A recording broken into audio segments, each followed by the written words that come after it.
Welcome to my channel. Subscribe, listen and enjoy my stories every day. Susan and I had been together for 10 years. 10 long years that had seen their fair share of highs and lows, laughter, struggles, dreams, and ordinary days filled with little rituals I thought meant something. She was my partner in every sense. Or so I'd believed. Over the past month, something had changed. It wasn't anything obvious at first, a delayed glance away from her phone when I entered the room, a brief moment of hesitation when I asked about her day. She'd always been close-lipped about her work, citing privacy and professional boundaries, but this was different. I could feel her drifting, as if some silent shadow had wedged itself between us. Our evenings had once been filled with easy laughter, shared stories, and maybe the simple comfort of her resting her head on my shoulder while we watched a movie. Lately, though, Susan was often on her phone, scrolling or texting with a vague smile on her face, something she hadn't shown toward me in what felt like ages. Each laugh felt like a cold jab to my heart. And then there were her late nights. She'd been putting in extra hours, she claimed, on a big project that required a lot of her time. I wanted to trust her, but the late-night returns with muffled apologies, the rushed showers, and the avoidance of my gaze, they left a growing bitterness I couldn't ignore. One night, after she came home late, I lay in bed with my eyes wide open, watching the ceiling. Beside me, Susan's breathing was soft and steady, already deep in sleep. A part of me wanted to shake her awake, ask her outright if something was going on, but another part dreaded the answer. I was torn between wanting the truth and fearing what that truth might mean. The next morning, I decided to confront her, but in a way that felt less aggressive, less final. "You seem distracted lately," I began casually as she buttered her toast. She looked up, startled. "What do you mean? You're on your phone a lot, always texting. And all these late nights." "I don't know. Just feels like you're a million miles away." She laughed, but it was the laugh of someone who wanted to dismiss rather than comfort. "It's just work, really.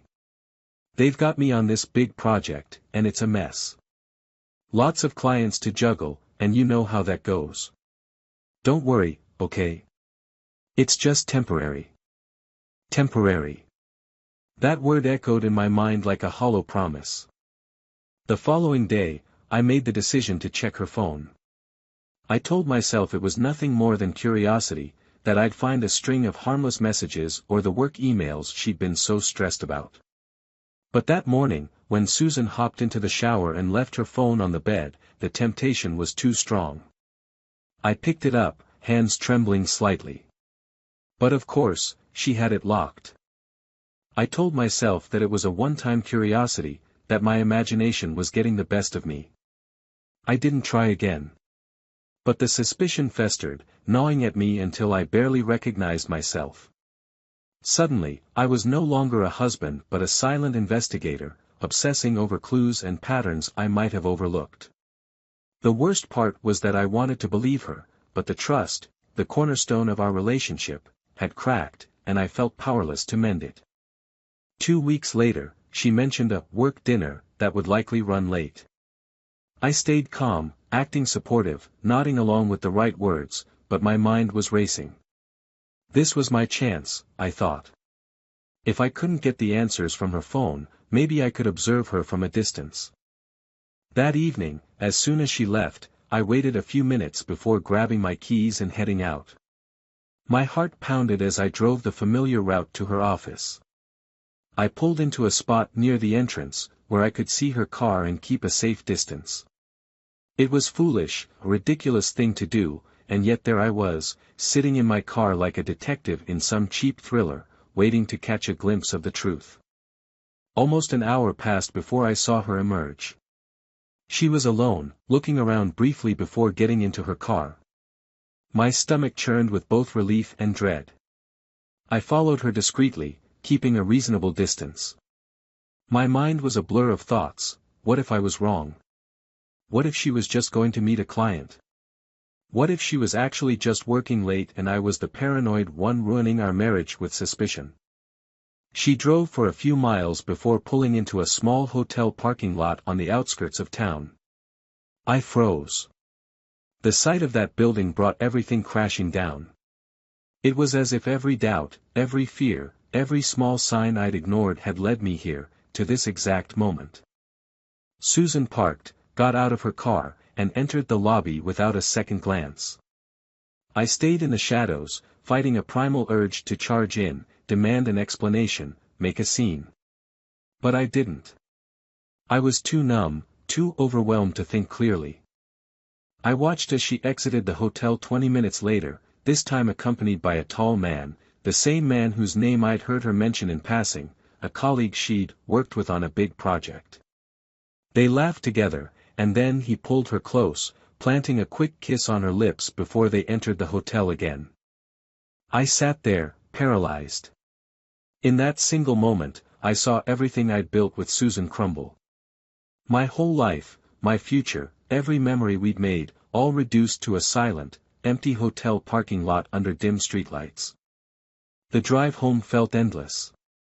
I clutched the steering wheel, my knuckles white, my mind replaying what I'd just seen over and over like a looped nightmare. It was real. Every doubt, every suspicion, every cold, quiet moment between us had led to this. I'd watched her slip into a world I didn't belong to, a world she'd been hiding from me. By the time I pulled into our driveway, the numbness gave way to a slow, simmering rage. I parked, sat in the silence of the car, and thought about what to do next. Part of me wanted to pack her things and throw them onto the lawn, wait for her to come home and face what she'd done. Another part, the part that remembered the woman I had loved, that wanted to believe this was just a nightmare, wanted to go inside, crawl into bed, and pretend I hadn't seen anything. I wanted her to look me in the eye, to lie to my face, just so I could hold on to a shred of what we once had. But I knew that was impossible now. I went inside and sat in the living room, my eyes fixed on the door, waiting. The hours dragged, each minute heavier than the last. My mind raced with questions, reasons, memories, anything to fill the hollow ache gnawing at me. I didn't know when I had dozed off, but the sound of the front door unlocking jolted me awake. Susan stepped inside, glancing at me with a hint of surprise. "You're still up?" she asked casually, as though she hadn't just come home from the arms of another man. Her keys jingled as she set them down, her face illuminated in the dim light of the room. "Yeah, I couldn't sleep," I replied, my voice steady, betraying none of the turmoil inside. She looked at me for a moment, then began taking off her coat, her movements a little too calm. "Long day," she said with a sigh, heading toward the kitchen. "I'm going to grab some water. Want anything?" I shook my head, watching her walk away, watching her avoid eye contact, her entire demeanor casual, as if it were just another ordinary night. But nothing was ordinary now. As she poured a glass of water, I felt my frustration rise. She had slipped into the role of my wife so seamlessly, as if the person I'd seen a few hours ago at that hotel was a stranger. "I saw you tonight," I said finally, my voice breaking the tense silence. The glass slipped from her hand and shattered on the floor. Susan froze, her face draining of color as she looked at me, her mouth slightly open, searching for words. She took a step back, as though the truth itself were an enemy, something she needed to retreat from. What are you talking about?" Her voice was barely a whisper. "I saw you at the hotel," I replied, my voice cold and even. "I saw you with him. And don't pretend you don't know what I mean." "I know everything, Susan." She opened her mouth, closed it, and then looked down, her shoulders slumping. There was no denial, no immediate protest, no attempt to spin a story. Instead, she sighed deeply, almost like she was relieved, as if a burden she'd been carrying had finally fallen away. "How long?" I demanded, my voice thick with a mixture of anger and disbelief. "How long has this been going on?" She bit her lip, glancing down at the shattered glass on the floor. Her silence said more than words ever could. I could see the guilt, the shame, though, whether it was for the affair or for being caught, I couldn't tell. A few months, she said finally, her voice so soft I barely heard it.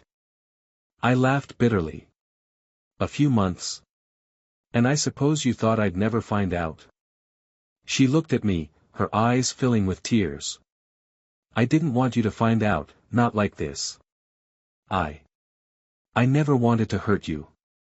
Oh, so sneaking around behind my back with someone from work is your idea of sparing my feelings? I stood up, unable to keep still, the anger coursing through me like fire. Do you have any idea what this feels like, Susan? To be lied to, made a fool of? She flinched, wiping away a tear that had slipped down her cheek. I'm sorry, really, I am. I never meant for it to happen this way. I was lost. Lost? I echoed, almost laughing at the absurdity of it.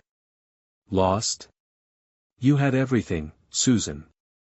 We had a life, a home, plans. And you threw it all away for some thrill with a stranger.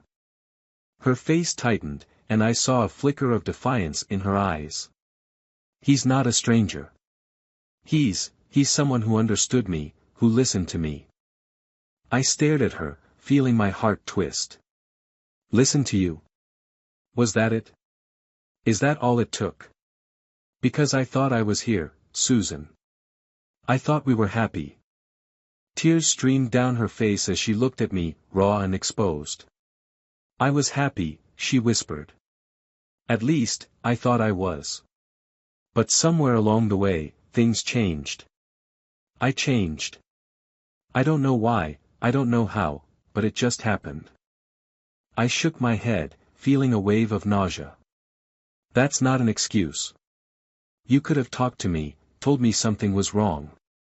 But instead, you lied. You lied every single day, looking me in the eye, pretending like everything was fine. She said nothing, just stood there in the silence, looking small, fragile, broken in a way I'd never seen her before. For a moment, I felt a pang of pity, but I quickly forced it down.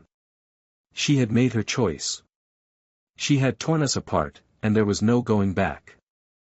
I want you to leave, I said finally, my voice cold and steady. Her eyes widened, panic flashing across her face. Please, don't do this. Let me explain, let me make it up to you. Make it up to me? I repeated, almost laughing. How? By pretending this never happened? By trying to put the pieces back together after you shattered everything?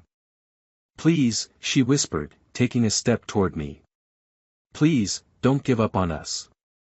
But I was done. There was nothing left to say, no part of me that wanted to salvage the broken remains of what we'd once had.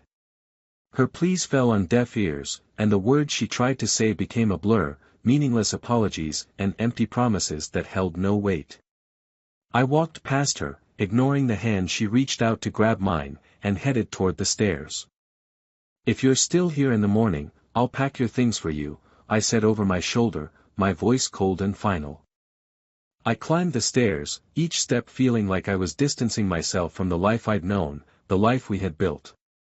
As I entered the bedroom, I closed the door behind me, shutting out her muffled sobs. I didn't care. She'd already cried her share of lies. And I knew that tomorrow, everything would change. I sank onto the bed, feeling the weight of the day finally settle over me. The love we'd shared, the dreams we'd nurtured, the life we'd built, all of it felt like nothing more than an illusion now, a story I'd convinced myself was real. I closed my eyes, letting the darkness envelop me. The morning arrived with a dull, aching emptiness. I lay in bed, staring at the ceiling as the memories of the previous night came rushing back. Her pleading voice, the silent fury in my own words, the sight of her eyes brimming with regret, or maybe just guilt. I didn't know anymore, and I was too tired to care. Today would be the last day we'd share this house, this life we'd built. I finally got out of bed, bracing myself for the confrontation that awaited me downstairs. The house was silent. I half expected to find Susan gone, her things vanished as if she'd never existed in my life. But as I made my way down, I saw her sitting at the kitchen table, clutching a mug of coffee, her eyes red and swollen. She looked up as I entered, and for a fleeting second, I saw a spark of hope in her gaze. "You're still here," she whispered, her voice trembling. "Only to settle things," I replied, keeping my tone cold and distant. I wasn't here to listen to more excuses or false apologies. I was here to draw the line, to make it clear that whatever we had was over. She nodded, taking a shaky breath, and looked down at her coffee. I didn't know if you'd come down," she admitted. "I thought you might just leave." "Not without making sure you're gone first," I replied. She winced, her fingers tightening around her mug. "I'm sorry, Tom. I know that doesn't mean anything right now, but I am. I wish I could take it all back." I wanted to shout, to let her know that sorry meant nothing now. That she could keep her apologies, her regrets, because they were nothing more than hollow words. But I forced myself to stay calm. I had told myself that I wouldn't let her see how much she'd broken me. "What do you want, Susan?" I asked, my voice steady. "Why are you still here?" She looked up, tears filling her eyes. "I want to fix this," she whispered. "I want another chance. I know I made a mistake, a terrible mistake, but please.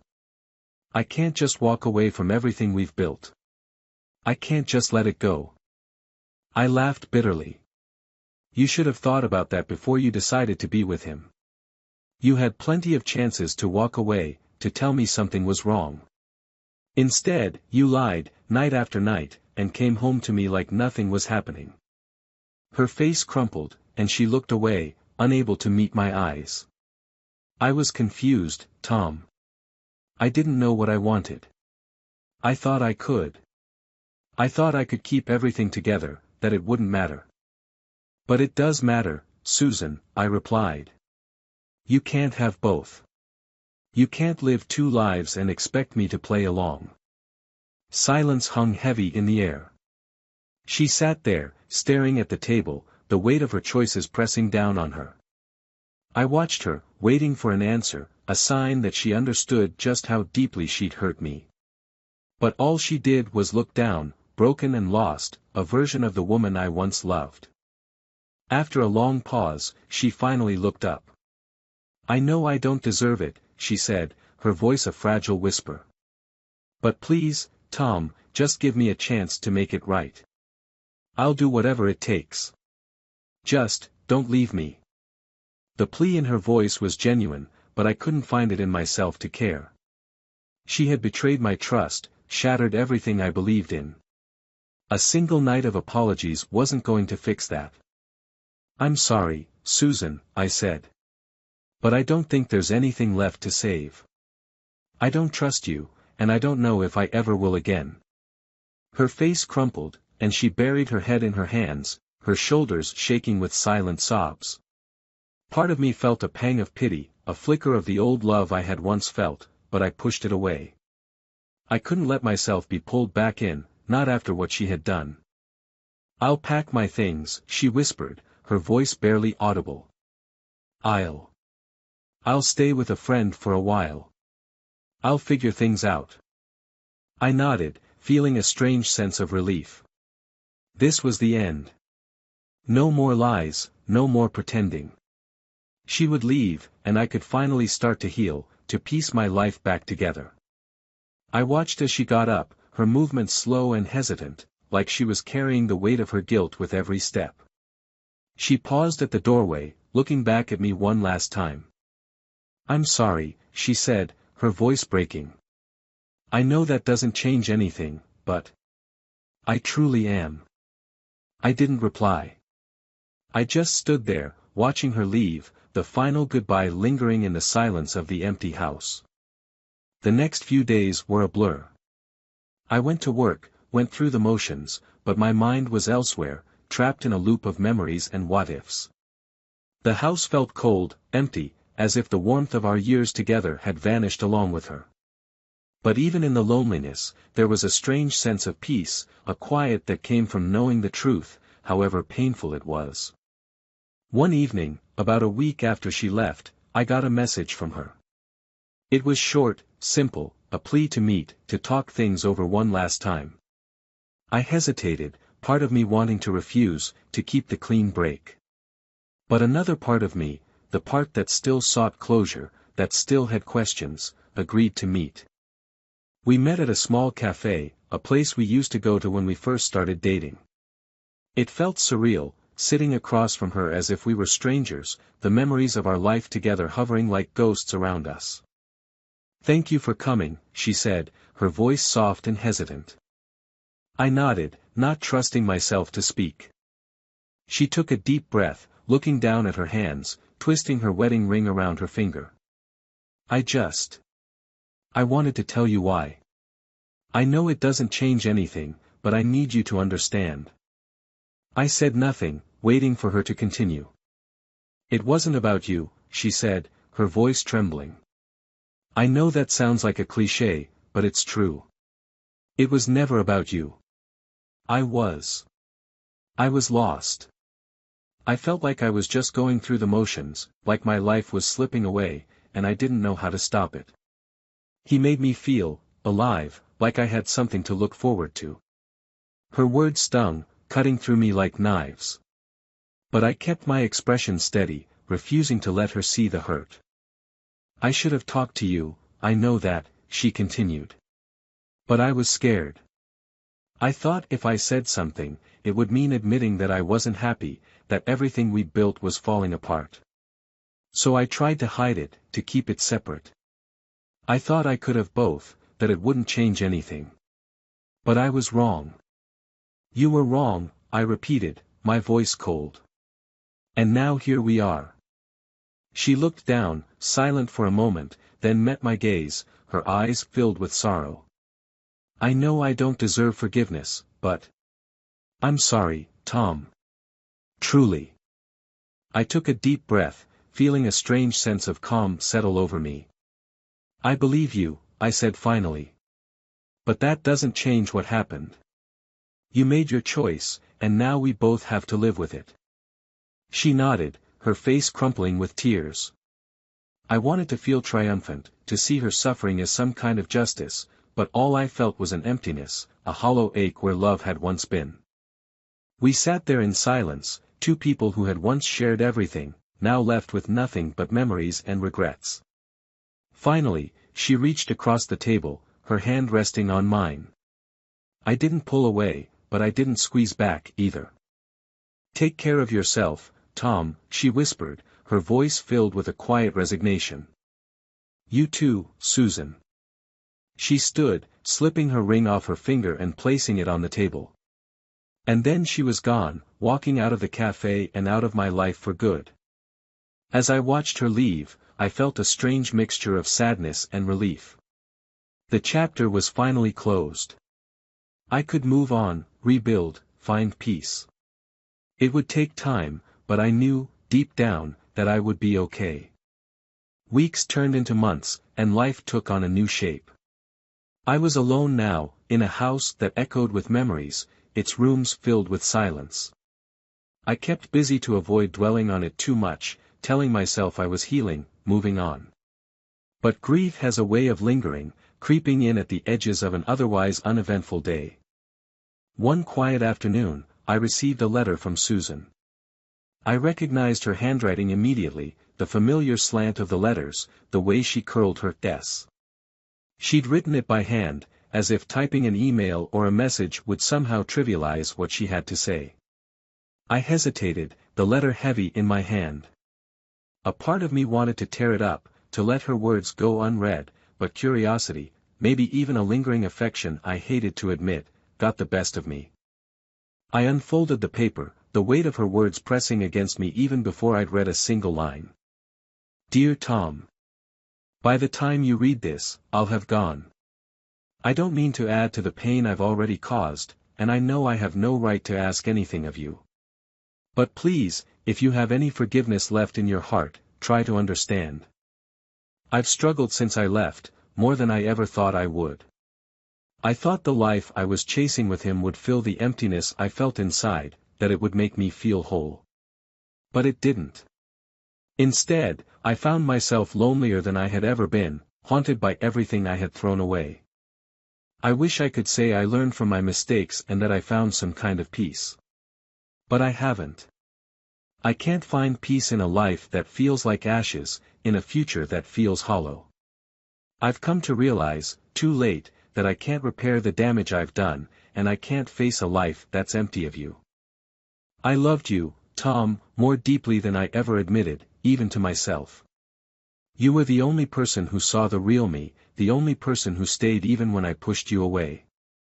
I know I don't deserve to say it, but I need you to know it, I'm sorry. For everything.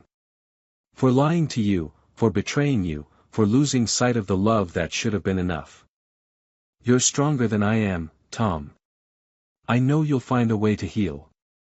Please be happy. I hope you find someone who can love you the way I never learned how to. Goodbye, Tom. Susan. I sat there, the letter trembling in my hands, each word tearing into me, a fresh wound on top of the old scars. She was gone, really gone. And not just from my life, but from everything. She had vanished, like a ghost, leaving me with nothing but fragments of what could have been. I tried to breathe, to hold back the surge of emotions crashing over me, but it was impossible. I buried my face in my hands, the weight of her absence pressing down on me with a finality that was almost unbearable. I thought I had lost her once, but this was different. This time, there was no going back. Days blurred together after that, the world dimmed by a shadow I couldn't shake. I went through the motions, trying to return to some semblance of normalcy, but everywhere I looked, I saw reminders of her, of us. The small vase of flowers she'd bought for the dining room table, still sitting where she left it, the books on the shelf that she'd marked with her favorite passages, the framed photos I couldn't bear to take down. Each memory was a shard, sharp and unforgiving, cutting into me with every passing day. A few weeks after the letter arrived, I found myself standing by the riverside, a place Susan and I used to visit on lazy Sunday afternoons. The river was peaceful, the sound of rushing water filling the silence around me. I remembered her laughter here, her face lit by the sun, the way she'd looked at me like I was the only person in the world. In that quiet moment, I realized that, despite everything, I still loved her. I hated myself for it, for still holding on, but love doesn't fade as easily as anger or resentment. It lingers, stubborn and unyielding, refusing to let go, even when every logical part of you knows it's over. I stood there for hours, the sky darkening, until I finally allowed myself to say goodbye. Not to the person who had hurt me, but to the woman I had once known, the woman who had once loved me in her own imperfect way. I let the grief wash over me, the sadness settling deep, a part of me I would carry forever. As I walked away from the river, I looked back one last time, a strange feeling of peace settling over me. I knew that life would go on, that I would find happiness again, even if it took a long time. But Susan would always be a part of me, a piece of my heart that no one else could ever replace. The sadness didn't disappear, and maybe it never would. But in that moment, I made peace with it, knowing that I had loved, truly and deeply, even if it hadn't lasted. I took one last look at the river, whispered a quiet goodbye, and turned away, walking into a future that felt both empty and full, a strange paradox of loss and healing.